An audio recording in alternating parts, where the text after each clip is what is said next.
Sim, sociedade civil, numa sociedade empobrecida, tudo que seja organizações das pessoas implicam, portanto, por pouco que seja, precisa de recursos, quanto mais não seja o recurso-tempo. Recurso-tempo esse, que se for usado numa reunião, deixa de ser, por exemplo, o jantar da família.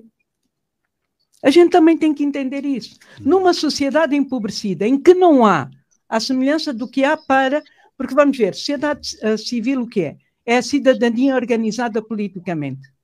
Mas é a cidadania organizada politicamente para confrontar os poderes instituídos, para articular diálogos com o sistema político ou partidário. Mas eu não vejo liderar movimentos. Quem tem que liderar movimentos é mesmo a sociedade, é mesmo a cidadania, que tem que ser capaz de fazer isso. Mas tem que ser capaz, realmente mobilizando recursos que, em muitos casos, não têm. Porque a situação de empobrecimento que existe é muito forte. E nós não temos, à semelhança do que existe para a área da economia, porque a sociedade também se organiza na perspectiva da economia, existem para as pequenas empresas e para não sei o quê, existem algumas formas de apoio com dinheiros públicos para não criar dependências, portanto, com possibilidades, por exemplo, de poder haver projetos financiados com recursos públicos, projetos das redes, das plataformas, das organizações. Então, há uma dificuldade muito grande, sim, em conseguirmos juntar-nos, em conseguirmos vencer, inclusivamente, os desafios que são lançados, como essa questão da cultura do medo, como esse discurso da esquizofrenia social que o Václav Havel já falava lá no final dos anos 80, etc., e que nós temos aqui na nossa sociedade. Então, há realmente necessidade também de perceber isso. É realmente uma sociedade civil muito fragilizada, e é muito fragilizada pelas condições reais que temos, mas que apesar dessas dificuldades vai tentando, lá ao nível onde se organiza, portanto, nas relações de vizinhança, nas relações de trabalho, tentando criar, digamos, plataformas dentro daquele espírito de que a união faz a força, no sentido de realmente apurar argumentos e depois ser capaz de se apresentar como uma voz coletiva. Mas é muito difícil.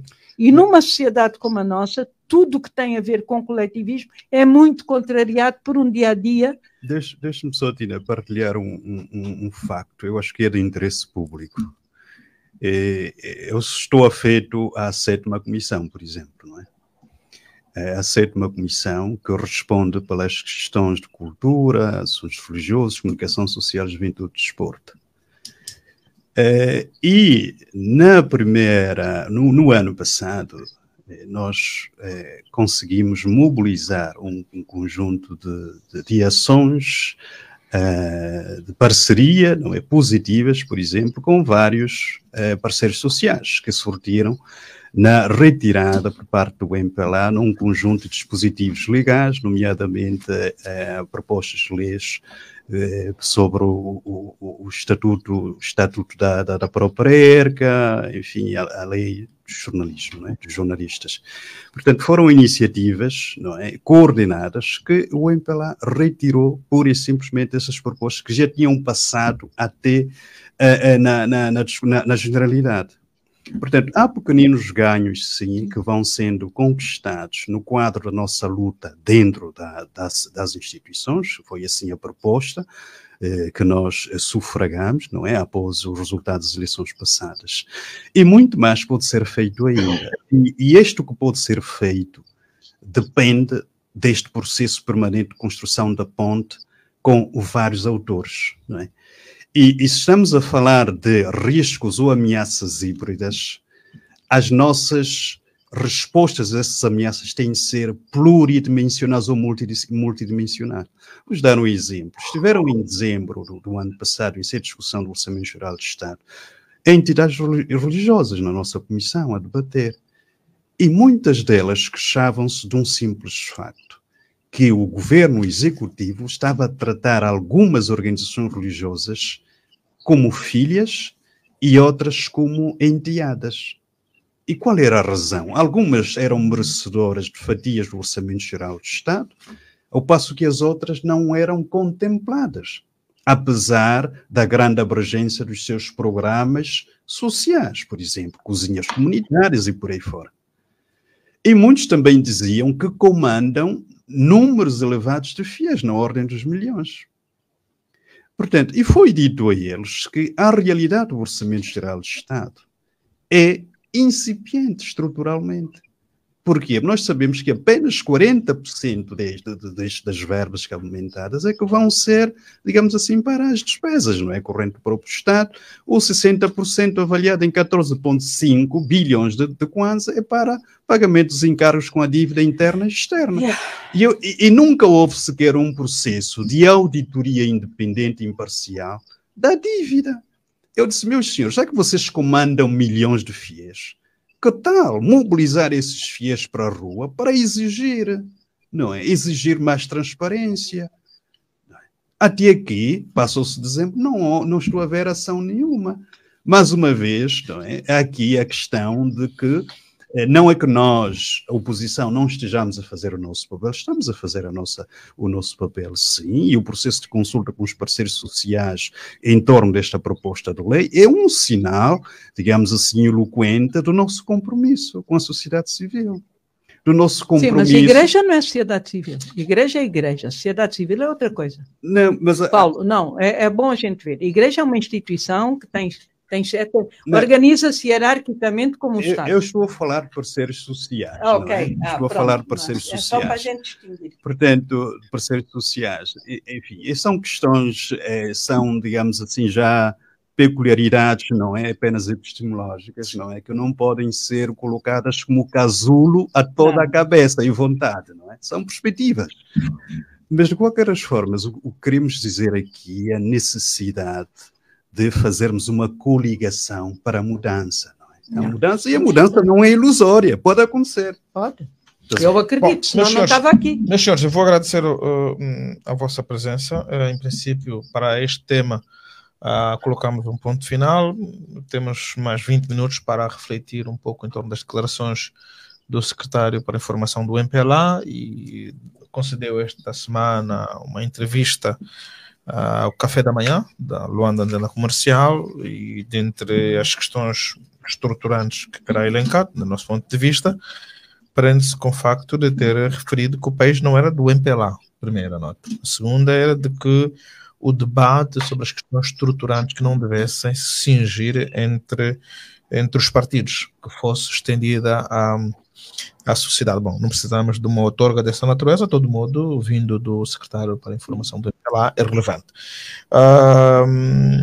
Bom, ele entende que não acredita que haja terceiro mandato do presidente João Lourenço, espera que o próximo Congresso apresente vários candidatos ao cargo de presidente do MPLA e reconhece que o país vive dificuldades em relação às autarquias, andou a tergiversar. Olha, agora vi o Presidente da República ou o Presidente do MPLA, não sei como é que preferem, Presidente do MPLA, a dizer que quando tivermos autarquias, né, quando surgiam as autarquias, não disse quando, a vida, o poder, o trabalho do poder do Estado vai ficar mais aliviado, mas pronto, não disse quando. Companheiros, Graça Campos, quer aduzir alguma outra nota que tenha ouvido do secretário para a informação do MPLA, Rui Falcão? Do conjunto de tópicos que destacamos nessa entrevista, gostaria de ter a referência que ele diz que ele faz ao terceiro mandato. Na verdade, do ponto de vista da Constituição, quer do ponto de vista da Constituição, quer do ponto de vista dos estatutos do próprio MPLA, as portas estão vedadas a João Lourenço para um terceiro mandato. Mas temos de ser realistas. O presidente João Lourenço não dá indício nenhum de quem esteja do partido. Pelo contrário, todos os seus gestos, toda a sua prática, incluindo essa proposta de lei de segurança, sugerem que ele vai ficar. Pode ficar, não diretamente, mas não é por acaso que nos últimos dias tem-se falado, já se começa a falar, a enaltecer as virtudes que até aqui desconhecíamos, ou não eram tão fortes, virtudes da senhora primeira-dama. Não acredito em acaso. Eu estou a pensar que o presidente vai contornar os impedimentos legais por via de um expediente que pode, obviamente, passar pela questão de uma dinastia. Sai ele, entra a mulher e poder continuar dentro de casa. Portanto, a garantia, a afirmação do Rui Falcão de que não há terceiro mandato não me sossega, mesmo porque o MPLA já nos habituou a ceder a todos os caprichos dos seus líderes. Portanto, se João Lourenço aparecer no Congresso e propuser à mulher dele, estou aqui para ver quem é que vai levantar a voz contra, uma voz contra isso. Portanto, isso não me sossega o que o Falcão diz. Mulaza. É muito difícil de escapar essa especulação do Graça, do projeto de criação da dinastia. Mas aqui, vamos lá, é homenagem. Na verdade, é preciso dizer que a primeira-dama não teria, ou seja, o facto de ser primeira-dama não lhe retira o direito de aspirar ao cargo de Presidente da República. Portanto, isso são coisas separadas, não é?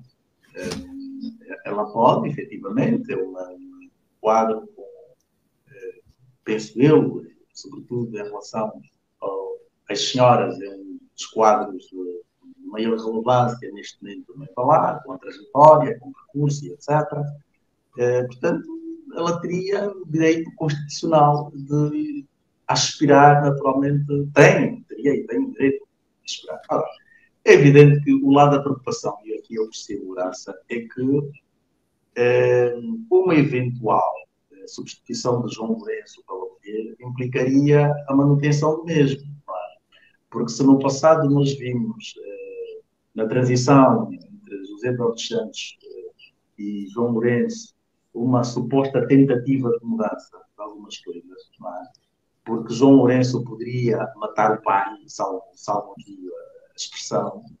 Nós estamos a ver, no caso de a mulher substituir o marido, a mulher tentar matar o marido. Portanto, não parece que aqui a questão se possa colocar nesses termos. Portanto, eu percebo a preocupação do Graça, mas nesse sentido, de que caso João Lourenço consiga contornar os impedimentos constitucionais que tem, colocando à frente a mulher, era a manutenção do mesmo de um país que tem sido a todos os títulos inviável. Mal governado, um país que só empobreceu, não é? E pouco mais. Não é? Porque o país não, se nós quisermos ser muito rigorosos, é muito difícil nós encontrarmos aspectos em que o país efetivamente tenha evoluído com a liderança do Presidente João Lourenço. Portanto, eu percebo a preocupação nesse sentido. Agora, do ponto de vista constitucional, a senhora tem o direito, como Graça terá, não é? Ou como Boio terá, de aspirar ao cargo de Presidente da República. Portanto, era só para dar essa nota. Quanto às restantes questões colocadas por Rui Falcão, porque isso é nomeadamente a questão das dificuldades e de que o país não é de falar, isso é tudo muito contraditório. Porque se a governação do MPLA é precisamente aquela que sistematicamente afunda o país, e isto acontece porque o MPLA assume que o país é seu, é sua propriedade. E reparem que isto não é qualquer coisa especulativa, Já houve no passado declarações nesse sentido. Aliás, um político que diz que está num Estado democrático de direito e diz que já governa há 50 anos, diz que vai manter-se mais 50. Quer dizer, não há nada que se possa acrescentar a isso. Não é? Tudo o resto não faz sentido. É falatório, não faz sentido. É tudo contraditório. Não é? Não é possível que de facto alguém, ao mesmo tempo que reconhece as dificuldades, não admita que essas dificuldades existem porque o seu partido tem sido incompetente. Não é? Que não tem mais capacidade para fazer nada, que está envelhecido. Não é capaz de fazer mais nada. Não é capaz de fazer reformas. Não é capaz de fazer avançar o país. Então, há bocado o Boio falava em patriotismo. Se calhar o MPLA devia ser patriota, não é? E considerar, por exemplo, fazer eleições justas, transparentes, para que se tiver de ganhar, que ganhe de facto com transparência e com verdade. E que se eventualmente perder, que saia de facto, não é? Nesse sentido, porventura, não é? O partido estaria a ser mais patriota para aquilo que são as causas nacionais, pelo menos de acordo com o meu entendimento. Fora deste quadro, portanto, tudo é tudo contraditório, é tudo para fazer conversa, não faz nada de especial. Boi, alguma coisa especial que tenha metido? É rápido, só no que dizia o Graça. O Graça dizia que, seja por via da Constituição como dos estatutos, a situação está vedada. Pelas palavras do Rui Falcão Pinto de Andrade, por via do estatuto do MPLA não está vedado. Não é? Portanto, o Rui Falcão diz claramente que ele defende, não é, que na possibilidade de uma alteração dos estatutos do MPLA, ok? E que essa alteração pediria, ele não diz que seria o João Lourenço presidente do MPLA, o que ele diz é que essa alteração iria possibilitar uma coisa que para ele é positiva para o país, inclusive, segundo ele, tem sido a bandeira também da oposição, da UNITA, e partindo do princípio de que o MPLA ganha as eleições de 2027, teriam pela primeira vez uma situação em que o Presidente da República não é presidente do MPLA. Não é? Portanto, ele defende isso. Defendeu já tivemos essa situação, embora num período pequeno, transitório. Portanto, ele defende uma alteração dos estatutos do MPLA, agora em 2026, não é? Para que se dê esse quadro, não é? Obviamente que essa alteração possibilitaria formalmente o João Lourenço se candidatar à liderança do MPLA e presidir o MPLA. O partido, não é? Portanto, o partido, sim, presidir o partido. E aí, já no âmbito da especulação, não é? Obviamente, se ele presidir o partido e a esposa ser presidente, seria, obviamente, um casal perfeito, política. Seria uma estratégia perfeita, né? Porque João Lourenço sabe que abriu um precedente, não é?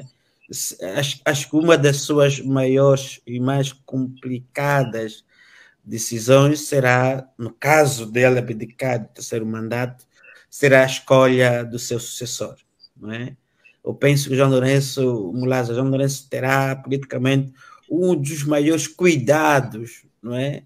Nessa escolha do sucessor. Terá que realmente ser alguém... Cuidado que José Eduardo Santos não teve. Exatamente. Mas o Eduardo já estava separado, graça, não é? Pelo menos materialmente, né? Depois em Espanha parece que ele ainda estava casado, né? Mas, ou seja, politicamente, o presidente João Lourenço tem um desafio enorme, por isso é que possa ser que ele possa fazer uma escolha intrafamiliar. Outro aspecto, como é que a gente lê essas contradições? No fundo, para mim, a entrevista do Rui podia ser resumida numa expressão, contradição, não é? Tem muitas contradições, não é?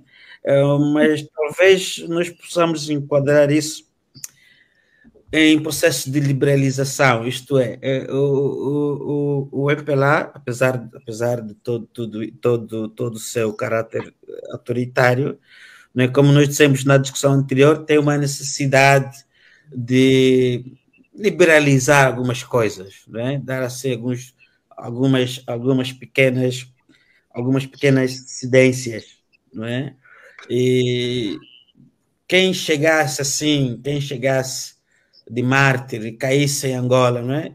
E ao ouvir aquela entrevista do Rui, podia dizer, não, esse é um partido democrata, ok? Porque o Rui, apesar de tudo, manifesta a discordância, ok? E clara, e de voz clara, de alguns aspectos que foram muito marcantes na narrativa de João Lourenço, ok? Quando o Rui diz que a fome real, que é uma discordância clara sobre aquela questão da fome imaginária relativa de João Lourenço, quando o Rui diz que não acredita no terceiro mandato e o João Lourenço colocou isso em stand-by, ok? Aliás, essa parte fez lembrar João Lourenço no tempo de Eduardo, né? Quando diz, não, eu não acredito que o presidente João Lourenço, o presidente Eduardo, se possa candidatar novamente, não é? E parece que aí o Rui fez o papel de João Lourenço naquele contexto. Então, quem chegasse em Angola sem saber mais tudo o resto, parece um partido normal, que é um secretário do partido que utiliza a sua liberdade, a sua autonomia e diz o que pensa, inclusive contrariando as posições do seu presidente e do seu chefe. Como explicar, e nós que conhecemos o país, não é? Isso não é muito normal, não é? Como explicar essa contradição? Não sei. Eu tenho hipóteses, não é? Uma hipótese seria o próprio Rui Falcão, não é? Estar a assumir uma posição que lhe dê uma força de ser o próprio candidato, não é? Assim, em hipótese, não é? Ele ser próprio, vir assumir uma candidatura para a liderança do MPLA, não é? E assumir essa candidatura fazendo uma espécie de ruptura, não é? Com a narrativa atual, não é? Outra hipótese é apenas o caráter da pessoa, não é? Também tem alguns lives de arrogância, não sei o quê, não é? Então, pode ser só uma questão dele próprio, do seu caráter. Ele na entrevista disse que ele fala o que pensa, etc, etc. E no contexto em que nós estamos, não é? Político que nós estamos, a gente não sabe como é que João Lourenço vai ler aquilo aí, né? O Boa Vida Neto, a gente sabe como é que João Lourenço, que leitura é que fez e que posição é que tomou, o exonerou, não é? Quanto ao Rui Falcão, que até se diz ser muito amigo de João Lourenço, compadre, inclusive, mas também o Boa Vida Neto também parece que também foi compadre ou é compadre. Portanto, a minha dúvida é que eu não realmente que me soube qualquer coisa de estranho. Né? Eu colocaria só uma terceira hipótese, Boi. Permite-me só acrescentar uma terceira hipótese. Apesar de Rui Falcão dizer que diz o que pensa, no contexto político angolano, não descartaríamos a hipótese de ter falado de forma concertada. Essa é uma hipótese que não pode ser excluída de forma nenhuma. Sim, com certeza. Era só para acrescentar esta regra. Sim. Faria bastante sentido no contexto. Bom, Cesartina, queria acrescentar alguma nota sobre... Quer dizer, é aquilo que a gente de alguma maneira já falou atrás. Todo um histórico de 50 anos, praticamente, não pode ser... Estavam há bocado a falar alguns que nasceram depois da independência. Eu sou antiga. Na altura da independência, estava a acabar a universidade. Sou antiga, sou peça de museu. E não posso esquecer de uma série de coisas, de todos os lados do sistema político angolano. Não consigo esquecer. Eu vivia no Ambo. Ok? Nessa altura, estava a estudar agronomia, em 74, 75. Então, eu tenho um histórico talvez o AMBO tenha sido um dos palcos mais violentos da transição para a independência. E então, este histórico o modo de fazer política em Angola, com toda a honestidade, não me levam, honestamente, eu não me convenço com essa conversa. Conheço grande parte dessas pessoas que estão a falar, inclusive o Rui Falcão, conheço há muito, noutras vestes, e, portanto, muito honestamente, a mim, nada disso me convence. Pode ser absolutamente um discurso apenas para acalmar os ânimos, não mais uma vez. Não, absolutamente. Comover, então, menos. Eu não acredito minimamente nisso. Quer dizer, não tem nenhuma chance, eu não tenho mesmo. E mais, mas não são os únicos que eu não acredito, com toda a honestidade. Eu tenho, neste momento, e acredito que nós, sociedade, precisamos ser capazes de inventar, de criar. Inventar não no sentido, assim, esfumado, não sei o que, não. Coisas concretas. Mas temos de ser capazes de criar forças políticas que conduzam este país para a frente. Porque eu, com toda a honestidade, eu tenho muita dificuldade de ver, quando se fala dos históricos e tudo mais, eu penso que continuam muito agarrados à história, e a história conta-nos muita coisa. O grande drama é que a maior parte das pessoas não gosta de história, não estuda.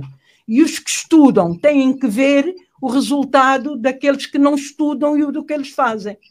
E então nós acabamos por ser, de alguma forma, resultado de uma sociedade que não se estuda, que não se conhece, que não se valoriza e que não procura encontrar saídas por si próprio.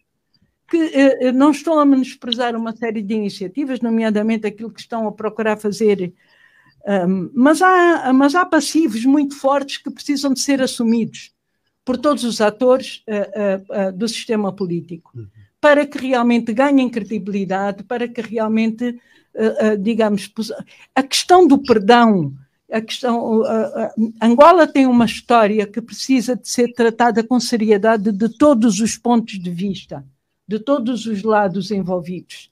Isso tem a ver com a construção de uma memória social no âmbito do qual as memórias coletivas dos grupos que a constituem pudessem ser revistas numa perspectiva de negociação de um passado no qual a gente se reveja, para a gente projetar um futuro que realmente nos inclua a todos. Nós não podemos continuar reféns das memórias coletivas, por exemplo, dos partidos históricos. Não pode. Nós temos que ser capazes de incluir tudo que não está incluído no âmbito da mobilização que esses partidos históricos conseguem fazer da sociedade. O que eu quero dizer é que, quando se afirma, e eu lamento muito ter que dizer isso nesses termos, mas já o disse antes e não tenho problema, eu tenho muita dificuldade em reconhecer-me como representada na Assembleia. Eu não sou de nenhum partido e eu não me revejo nos programas desses partidos. Portanto, eu de facto estou de fora.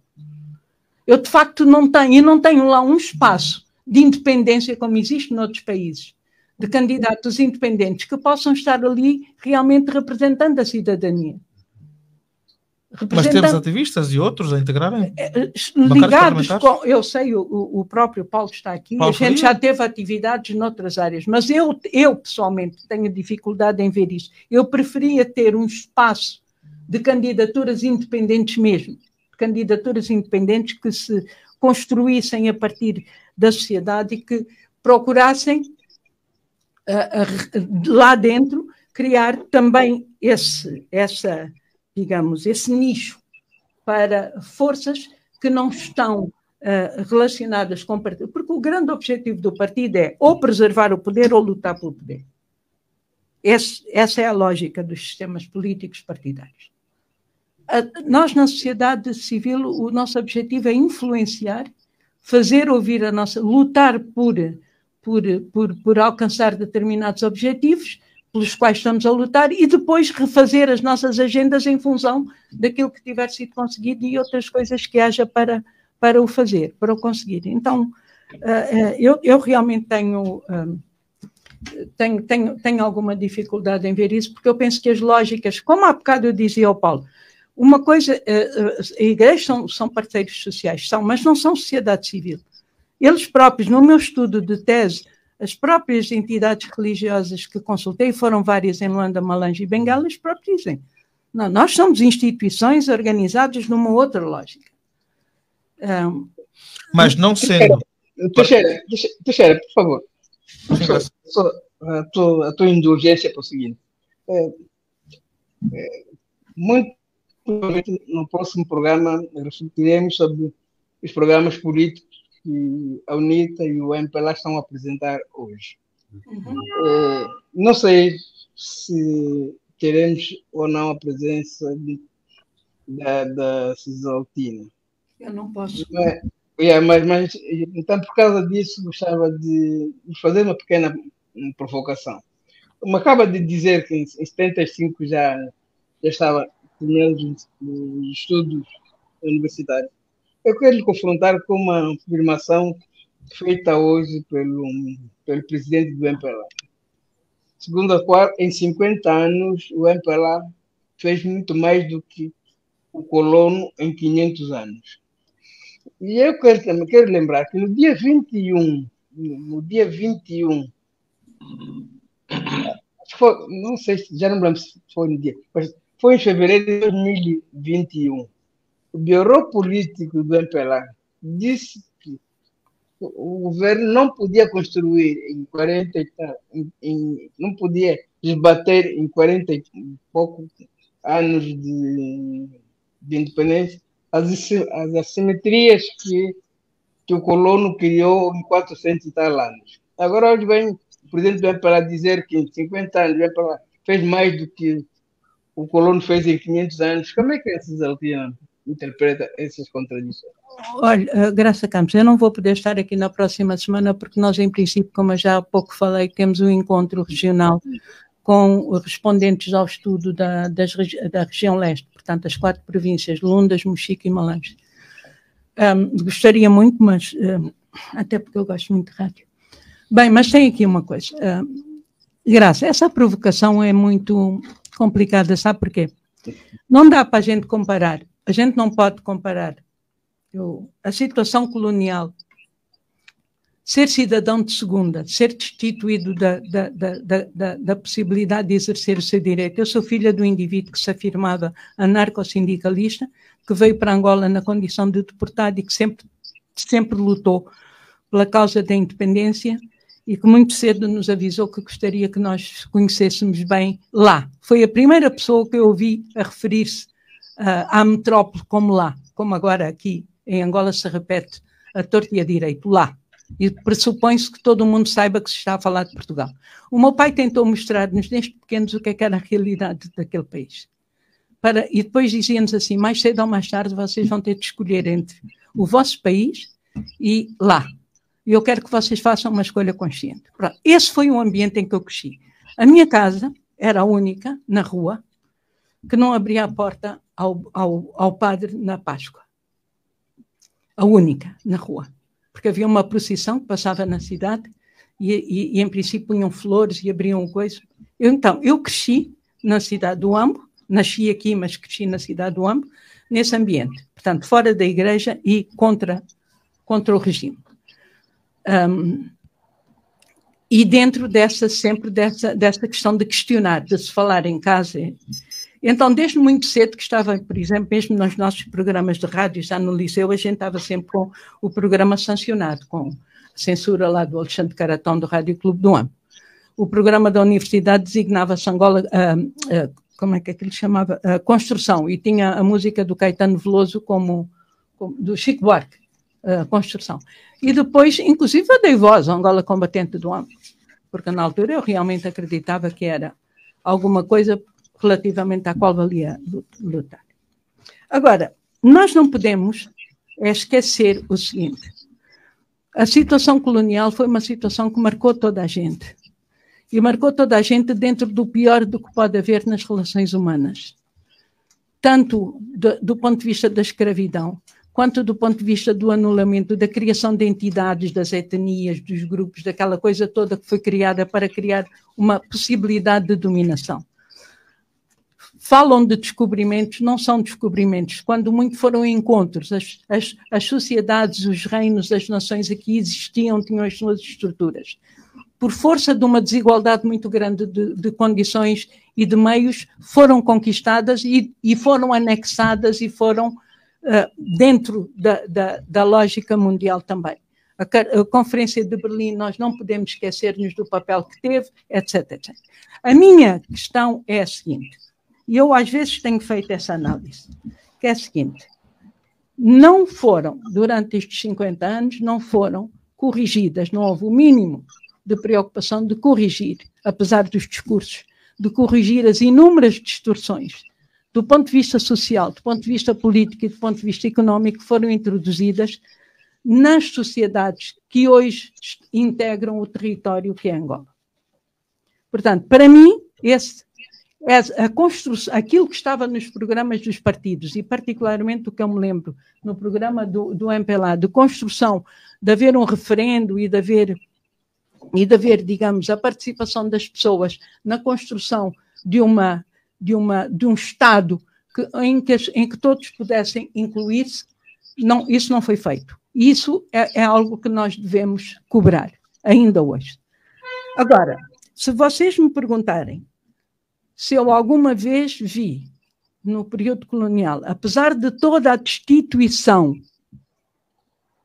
situações como as pessoas a comerem nos contentores, eu nunca vi. Entendo que havia uma desigualdade brutal. Não posso comparar e não devo. Mas há coisas que eu tenho assistido agora. A destruição do parque industrial. O facto de que da agricultura estar no estado que está, e basta olhar para o orçamento atual para ver limitações que lá estão. É muito difícil considerar que em 50 anos tenham feito realmente alguma coisa. Primeiro, que devia ser para corrigir essas distorções no sentido da tal visão, de construirmos a tal visão sobre o que é que nós queremos ser, como é que nós nos vamos organizar, que metas nós vamos tentar atingir. Angola tem recursos, a começar pelos humanos, e recursos naturais que permitiriam criar as condições de uma vida digna, e era essa a minha esperança lá no dia 10 de novembro, aí na Praça do 1º de Maio. Criar um homem novo.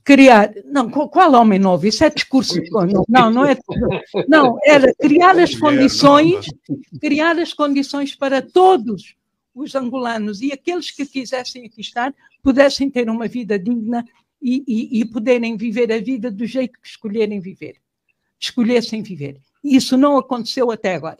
Pelo contrário, muito do que estava aí foi destruído, se não a totalidade, por exemplo, do setor produtivo.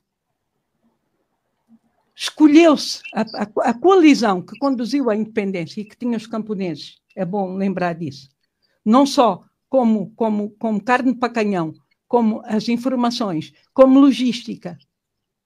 É bom a gente lembrar-se disso. Essa coalizão que incluía os camponeses, não só em Angola, mas em outros países africanos também, mas em Angola aconteceu, foi absolutamente posta de lado por uma coalizão para o desenvolvimento que tornou uma economia que realmente, apesar de ser definida no terreiro do Paço, estava em diversificação, para uma economia totalmente dependente da exploração de recursos minerais. Então, não me venham dizer que fizeram. Não só não fizeram, como não querem fazer. Graça, está respondida essa questão. Absolutamente.